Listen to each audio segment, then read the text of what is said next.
अगला अध्याय पाशुपत व्रत की विधि और महिमा तथा भस्म धारण की महत्ता। ऋषि बोले, भगवान, हम परम उत्तम पाशुपत व्रत को सुनना चाहते हैं, जिसका अनुष्ठान करके ब्रह्मा आदि सब देवता पाशुपत माने गए हैं। वायुदेव ने कहा, मैं तुम सब लोगों को गोपनीय पाशुपत व्रत का रहस्य बताता हूँ, जिसका अथर्व शीर्ष में वर्णन है तथा जो सब पापों को नाश करने वाला है। चित्रा से युक्त पौर्णमासी इसके लिए उत्तम काल है। शिव के द्वारा अनुग्रहित स्थान ही इसके लिए उत्तम देश है अथवा क्षेत्र। बगीचे आदि तथा वन प्रांत भी शुभ एवं प्रशस्त देश है। पहले त्रयोदशी को भली भांति स्नान करके नित्य कर्म करके संपन्न कर ले, फिर अपने आचार्य की आज्ञा लेकर उनका पूजन और नमस्कार करके व्रत के अंग रूप से देवताओं का विशेष पूजन करें। उपासक को स्वयं श्वेत वस्त्र, श्वेत यज्ञोपवीत, श्वेत पुष्प और श्वेत चंदन धारण करना चाहिए।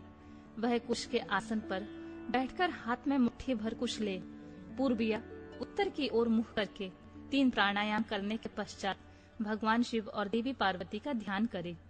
फिर यह संकल्प करे कि मैं शिव शास्त्र में बताई हुई विधि के अनुसार यह पाशुपत व्रत करूंगा। जब तक शरीर गिर न जाए तब तक के लिए, अथवा 12, 6 या 3 वर्षों के लिए, अथवा 12, 6, 3 या 1 महीने के लिए, अथवा 12, 6, 3 या 1 दिन की इस व्रत की दीक्षा लें। संकल्प करके बिरजा होम के लिए विधिवत अग्नि की स्थापना करें। क्रमशः घी समिधा और चरु से हवन करें।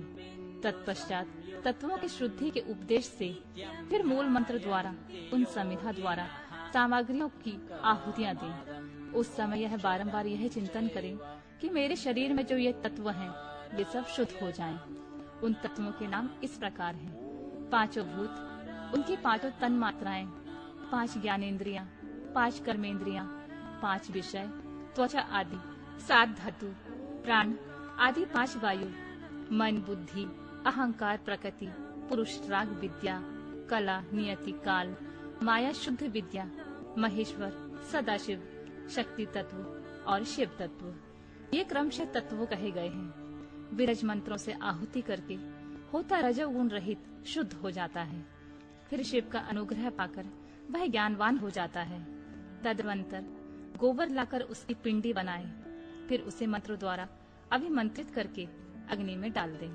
इसके बाद इसका प्रोक्षण करके उसी दिन व्रती केवल हविष्य खाकर रहे। जब रात बीतकर प्रातः काल आए, तब चतुर्दशी को पुनः पूर्वोक्त सब कृत करे। उसी दिन शेष समय निराहार रहकर ही बिताएं। फिर पूर्णिमा को प्रातः काल इसी तरह होम पर्यंत कर्म करके रुद्राग्नि का उपसंहार करे। तदनंतर यत्न पूर्वक उनमें से भस्म ग्रहण करे। इसके बाद साधक चाहे जटा रखा ले, चाहे सारा सिर मुंडा ले, या चाहे तो केवल सिर पर शिखा धारण करे। इसके बाद स्नान करके यदि वह लोक लज्जा से ऊपर उठ गया हो तो दिगंबर हो जाए, अथवा गेरुआ वस्त्र, मृग चर्म या फटे पुराने चिथड़ों को ही धारण करे। एक वस्त्र धारण करे, कटी में मेखला धारण करके हाथ में दंड ले लें। तदनंतर दोनों पैर धोकर आचमन करें। विराजाग्नि से प्रकट हुए भस्म को एकत्र करके अग्निरीतनी भस्म इत्यादि 6 अथर्व वैदिक मंत्रों द्वारा उसे अपने शरीर में लगाएं। मस्तक से लेकर पैर तक सभी अंगों में उसे अच्छी तरह मल दें। इसी क्रम से प्रणव या शिव मंत्र द्वारा सर्वांग में भस्म रमाकर त्रयायुषम इत्यादि मंत्रों से ललाट आदि में अंगों में त्रिपुंड की रचना करें। इस प्रकार शिव भाव को प्राप्त हो शिव योग का आचरण करें। तीनों संध्याओं के समय ऐसा ही करना चाहिए। यही पाशुपत व्रत है जो भोग और मोक्ष देने वाला है।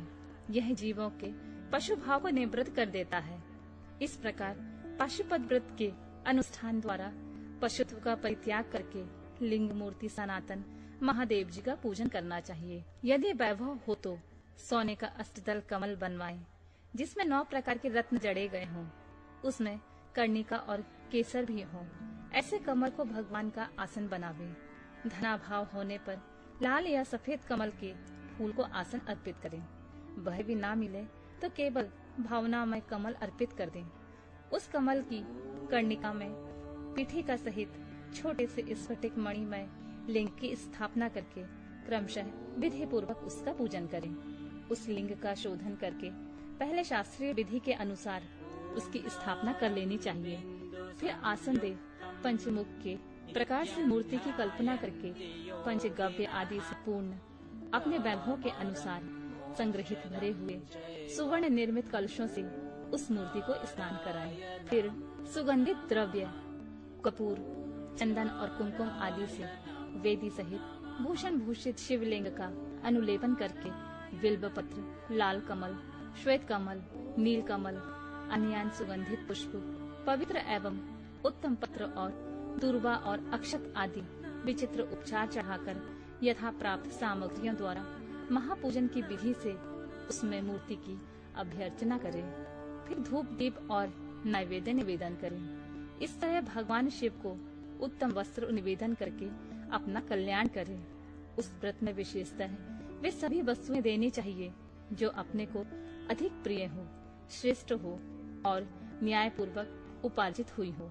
बिल्व पत्र, उपल और कमलों की संख्या 1,000 होनी चाहिए।